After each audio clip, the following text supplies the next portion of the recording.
Hi, Michael James here, and I'm talking with Greg Priest, who is a YouTube strategist, and he has a lot of work on his plate and is going to share with us some tips on how he manages his workflow. Greg.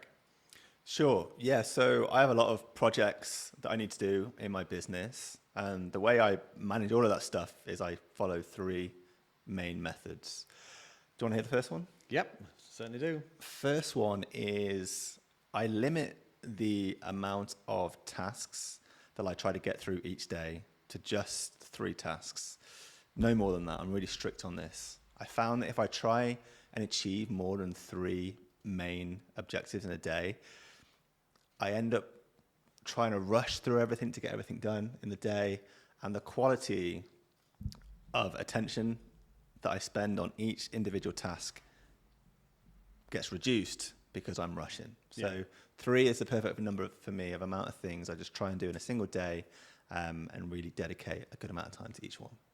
Yeah, perfect. So you're not overexerting yourself. You are picking just 3 top priority tasks that you can get done, and you're basically estimating the amount of work that you can do, and just picking the top 3. I'm touching on your second point here, which is prioritization. Do you want to tell us about prioritization? Sure, yeah, you mentioned the word priority there. So a problem I quickly encountered when I went self-employed and was trying to manage all these tasks on my own was some work was more important than others, but I maybe would forget about some important tasks because I was working on something else, and it meant that I'd miss deadlines, clients would become unhappy, or things in my business just wouldn't get done that needed to get done by a certain time. So I now put a really important focus on prioritization of everything that I need to do, just to make sure that everything that needs to be done is done on time.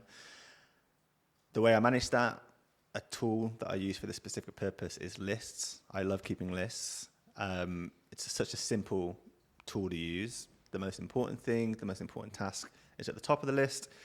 The least important task is at the bottom, and the order of priority is structured like that. So when I come to my daily tasks, those 3 things I'm looking to do every day, I'm looking at the top of my list, and the 3 tasks that I choose to do come from the top of that list.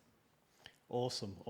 So I'm going to relay how this is comparable to Scrum and other project management methodologies at the end, but that is a little sneak peek. Is basically your product backlog.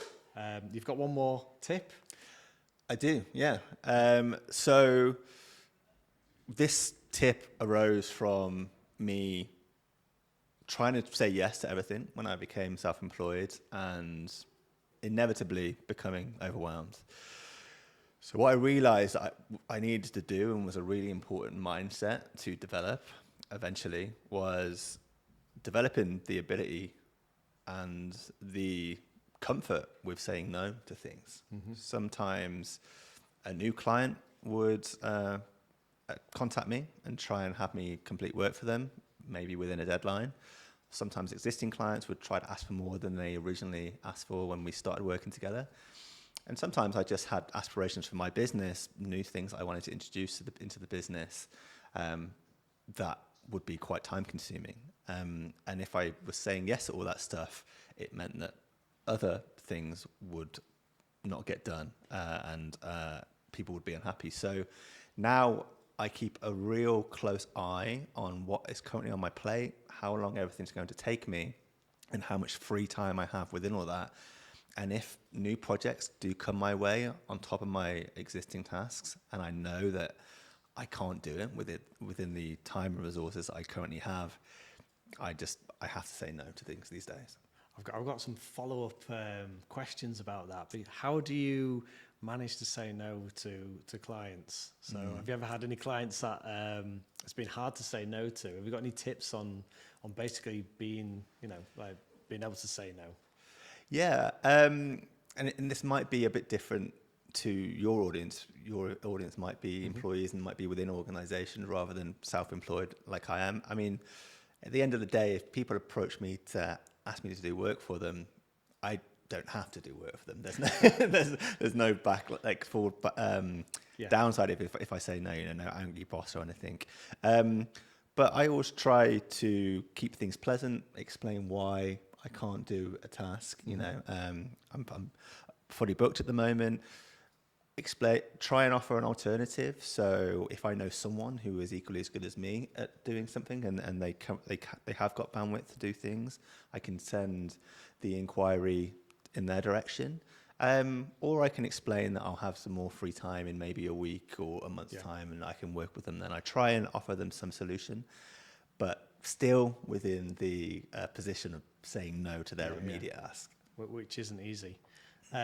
So the theme actually of this video is the fact that there's a lot of synergy with what you're doing and basically managing projects in big or small.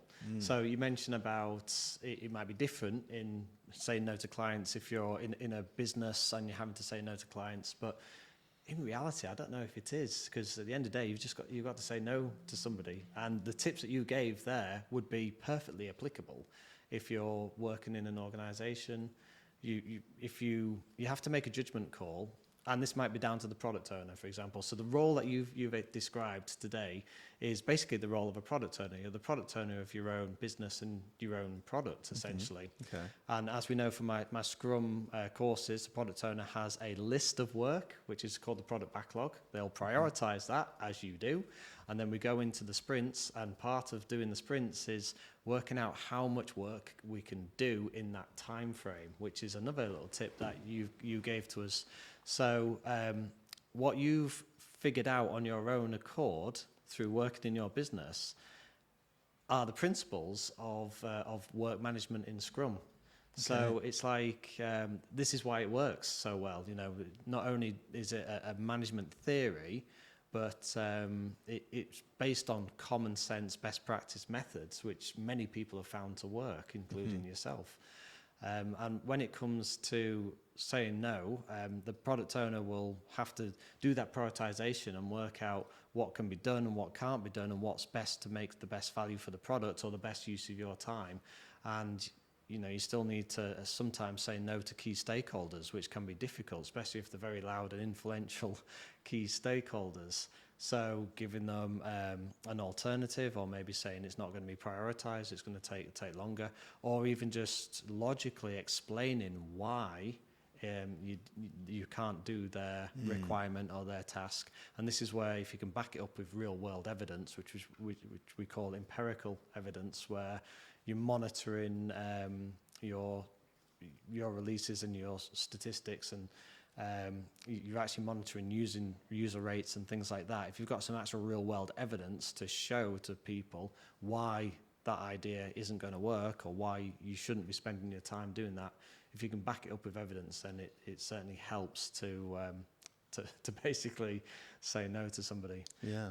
So that's what I wanted to get across in this video. Not only some really good tips about work management from Greg, but also how it's using the best practice principles that we use in Scrum and Agile and probably many other product management theories as well.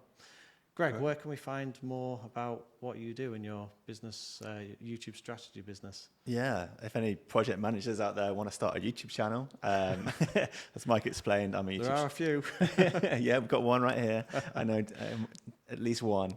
You can find me on my YouTube channel or on my LinkedIn page. I'm sure Mike will put the links to those in the description to this video, and reach out and I'll try and give you some advice on how you can get started. Yeah, and just to clarify, it's not just project management that you do YouTube strategy for. It's any YouTube channel, isn't it? Sure. Yeah, I position myself as a YouTube strategist for entrepreneurs. So anyone looking to approach YouTube as a business, I'm your guy. Okay, I will put a link to Greg's channel in the description below this video. Thanks for watching, and do leave a comment if you've got any work management problems that you're struggling with. Put it in the comments and I'll have a look at that and see if I can offer some advice. I'm Michael James. Check me out on Udemy for Scrum and Agile courses. Thanks, and bye for now.